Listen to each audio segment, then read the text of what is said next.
Unified 911, anong matutulong namin sa'yo? Anya ti maitulong mi ken kahapon. Anong may tatabang ko sa imo? Unsay akong ikatabang nimo? Ngini makadabang na misal ka no. Sa anumang wika o dialekto, may tulong na darating sa iyo.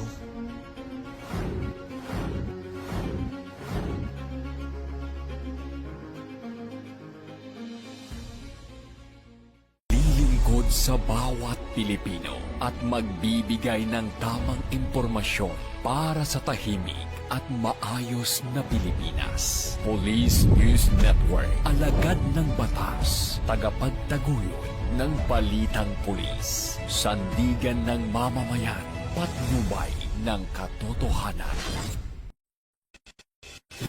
Kampo Krame, maghahatid ng pinakahuling kaganapan at nagbabagang balita. Ito ang PNN Police News Network. At ngayon, ang inyong mga tagapagbalita. Magandang araw, bagong Pilipinas. Ako ang inyong alagad ng batas, tagataguyod ng balitang pulis. Ako ang inyong tagapagbalita, patrolwoman Resali Umalay, maghahatid ng tamang balita, kwento ng pulis, at serbisyo para sa mamamayan. Ito ang PNP News Online. Ang pangunahing balita ng Police News Network, alagad ng batas, tagataguyod ng balitang pulis.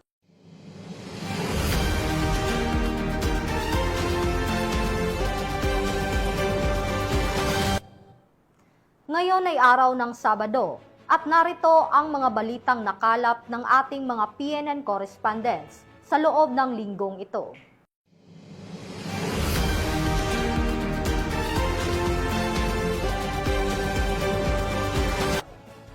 La Union Police Provincial Office at St. John Bosco College of Northern Luzon nilagdaan ang Memorandum of Understanding para suportahan ang mga criminology students. Ibabalita yan ni Police Corporal J.R. Del Mendo. Formal nang nilagdaan kahapon, Disyembre 1, 2025, ang Memorandum of Understanding o MOU sa pagitan ng La Union Police Provincial Office sa pangunguna ni Police Colonel Redentor C. Olsano, Provincial Director, at ng St. John Bosco College of Northern Luzon na kinatawan ni Retired Police Colonel Eduardo C. Abaday, Dean ng College of Criminology. Ginanap ang pagpirma sa Camp Diego Silang, Carlatan, Sirub San Fernando, La Union bilang pagpapalakas ng ugnayan ng dalawang institusyon para sa on-the-job training program ng mga mag-aaral sa criminology. Sa ilalim ng kasunduan, tatanggapin ng La Union PPO ang mga OJT mula sa St. John Bosco College of Northern Luzon at bibigyan sila ng angkop na pagsasanay upang higit pang malinang ang kanilang kaalaman at kasanayan sa larangan ng criminology. Layunin nitong matulungan ng mga mag-aaral na magkaroon ng aktwal na karanasan sa serbisyo at maihanda sila para sa kanilang propesyon sa hinaharap. Inaasahang higit pang mapatitibay ang ugnayan ng pulisya at akademya sa pamamagitan ng programang ito bilang suporta sa paghubog ng susunod na henerasyon ng mga tagapagpatupad ng batas. Mula dito sa Ilocos Region, ito ang inyong PNN Correspondent, Police Corporal J.R. Del Mendo, alagad ng batas, tagataguyod ng balitang pulis. Sa kulungan ang bagsak ngayon ng isang top 5 regional most wanted person na may kasong statutory rape sa Operasyon May Kawayan PNP. Patrolwoman Meldred Tawagon, ibalita mo.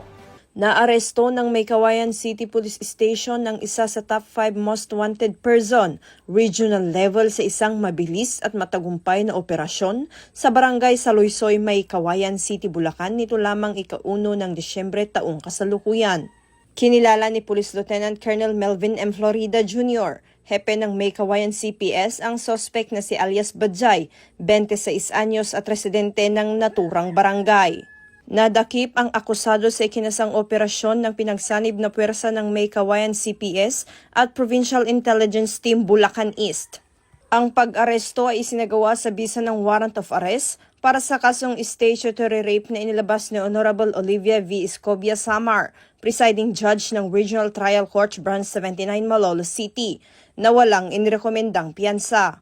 Ipinaalam sa akusado ang kanyang mga karapatan sa wikang kanyang nauunawaan bago isinailalim sa wastong dokumentasyon at tamang disposisyon.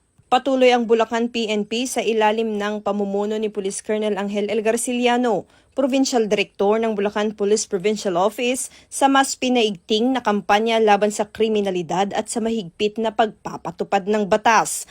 Ang matagumpay na operasyon ay patunay ng dedikasyon ng kapulisan sa paghahatid ng hustisya at ng kanilang hindi matitinag na serbisyo para sa kapayapaan at seguridad ng publiko sa lalawigan. Mula dito sa Bulacan Police Provincial Office, ako ang inyong PNN Correspondent, Patrolwoman Mildred A. Tawagon, alagad ng batas, tagataguyod ng Balitang Pulis. Tulong mula sa puso ang hatid ng PNP Bicol matapos ang gift-giving activity at skills training para sa mga residente ng Catanduanes. Ang magandang balita ay mula kay Patrolwoman Vanessa Sol. Matagumpay na naisagawa ng Gigmoto Municipal Police Station, katuwang ang mga barangay tanod at miyembro ng KKK, ang gift-giving activities sa Barangay Biong Gigmoto, Catanduanes. Layunin ng proyektong ito na magatid ng agaran at praktikal na tulong sa mga pamilya, partikular na sa mga nangangailangan ng proteksyon at suporta. Ilan sa mga ipinamahaging regalo ay ang mga pangunahing pangangailangan tulad ng tsinelas, tuwalya, kulambo at mga gamot. Samantala, matagumpay ding naisakatuparan ng Catanduanes 2nd PMFC RPSB team sa pakikipagtulungan ng Catanduanes State University ang 2-day skills training on creative craft para sa Maysuram Women's Organization sa Barangay Maysuram, Karamuran, Catanduanes.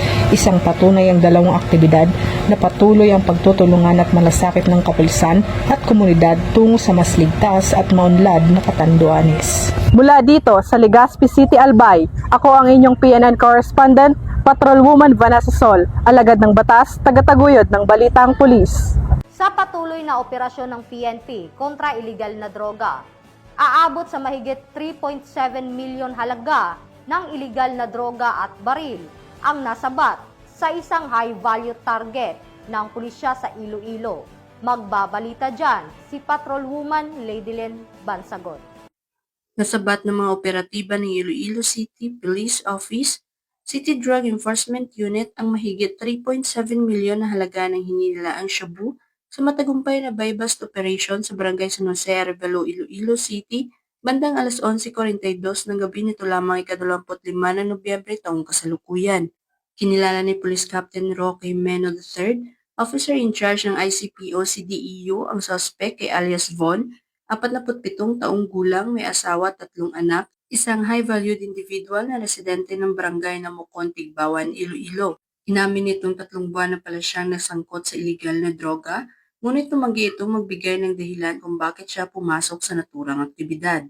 Ayon kay Police Captain Jimeno III, matagal na surveillance at monitoring ay sinagawa bago na isakatuparan ng operasyon. Sa isinagawang entrapment operation, nakabili ang pusher buyer ng isang sachet ng hinilaang shabu mula kay alias Von gamit ang 15,000 pesos na buy-bust money.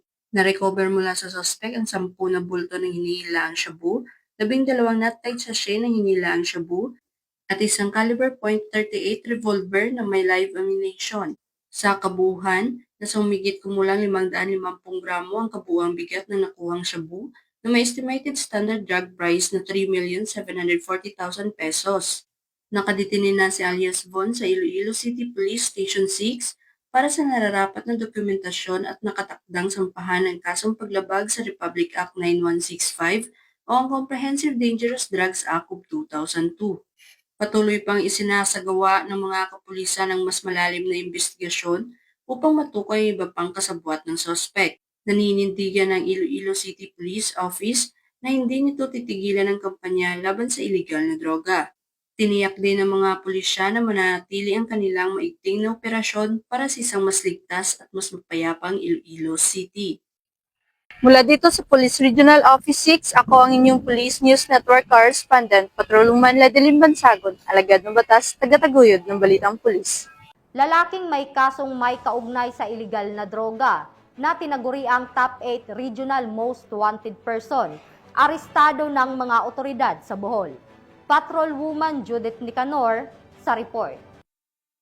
Arestado ng Ubay Bohol PNP ang top 8 most wanted person provincial level na may kasong paglabag sa Sections 5 and 11 ng Republic Act 9165 o ang Comprehensive Dangerous Drugs Act of 2002 matapos itong maaresto ng mga otoridad sa Purok 2 Benliu, Ubay Bohol nito lamang nakaraan. Kinilala ni Police Captain Amelito Miloria, Chief of Police ng Ubay Municipal Police Station, Bohol Police Provincial Office, ang wanted na suspect na si Albert, 22 anyos na residente ng naturang lugar. Ang suspect ay naaresto sa bisa ng warrant of arrest para sa kasong paglabag sa Sections 5 and 11 ng Republic Act 9165 na inisyo ni Honorable Glenn Pilosas Pergamino, presiding judge ng RTC Branch 52, Talibon, Bohol. Ang pag-aresto kay Albert ay nagsisilbing matibay na patunay ng tuloy-tuloy na pagsisikap ng kapulisan ng Ubay Bohol sa pagsubaybay sa mga wanted na tao, isang malinaw na mensahe na walang sinuman ang makakawala sa batas. Mula dito sa Central Visayas, ako ang Police News Network Correspondent, Patrolwoman Judith Ticanor,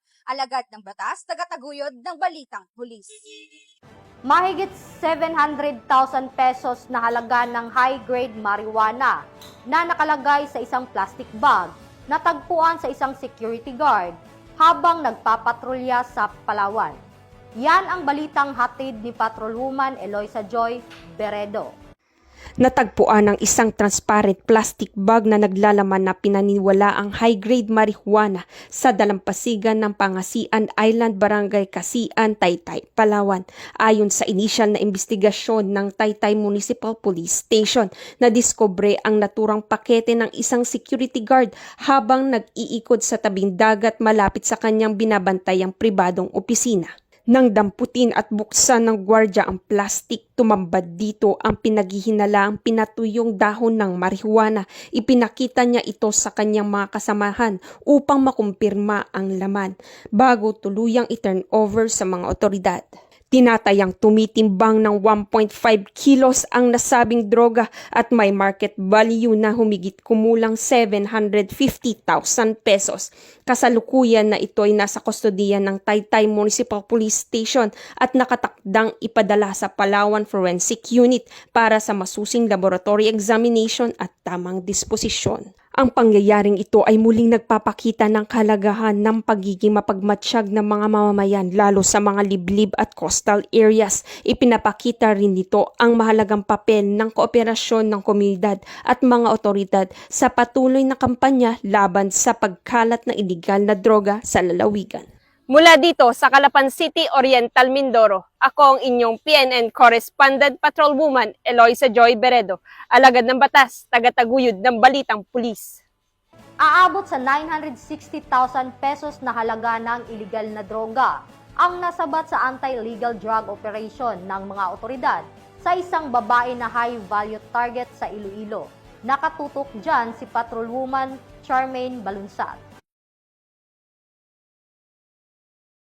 Arestado ang isang high-value individual na babae na kinilalang si alias Linel matapos ang matagumpay na drug buy-bust operation na isinagawa ng Provincial Drug Enforcement Unit Team 1 sa Barangay Poblacion New Lucena, Iloilo. Nito lamang 30 ng Nobyembre taong kasalukuyan. Ayon kay Police Major Daji de Lima, hepe ng Provincial Drug Enforcement Unit, nasamsam mula sa suspect ang hinihinalang shabu na may kabuuang timbang na humigit kumulang 145 gramo at may standard drug price na nagkakahalaga ng tinatayang 986,000 pesos. Nakumpiska rin ang buy-bust money na ginamit sa operasyon at ang iba pang mga non-drug items. Mahaharap sa kasong paglabag sa Republic Act 9165 o ang Comprehensive Dangerous Drugs Act of 2002 ang suspect na nasa kustudiya na ng pulisya para sa tamang dokumentasyon at disposisyon. Patuloy ang kampanya ng mga kapulisan kontra iligal na droga upang mapanatili ang kapayapaan at seguridad sa rehiyon tungo sa isang maunlad at mapayapang bagong Pilipinas. Mula dito sa Western Visayas, ako ang inyong Police News Network Correspondent, Patrolwoman Charmaine Balunsat, alagad ng batas, tagataguyod ng Balitang Pulis.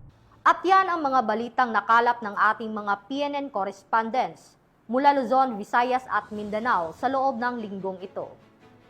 Sa ngalan ng pamunuan ng Philippine National Police, sa pangunguna ni Acting Chief PNP Police Lieutenant General Jose Melencio Nartatis Jr.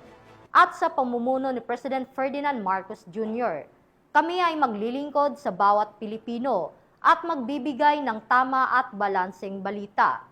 Dahil ito ang bagong PNP para sa bagong Pilipinas.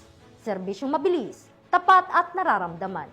Mula rito sa tanggapan ng tagapag-ugnay ng Pambansang Pulisya, ako ang inyong alagad ng batas, tagataguyod ng Balitang Pulis. Ito ang bagong PNP para sa bagong Pilipinas. Serbisyong mabilis, tapat at nararamdaman.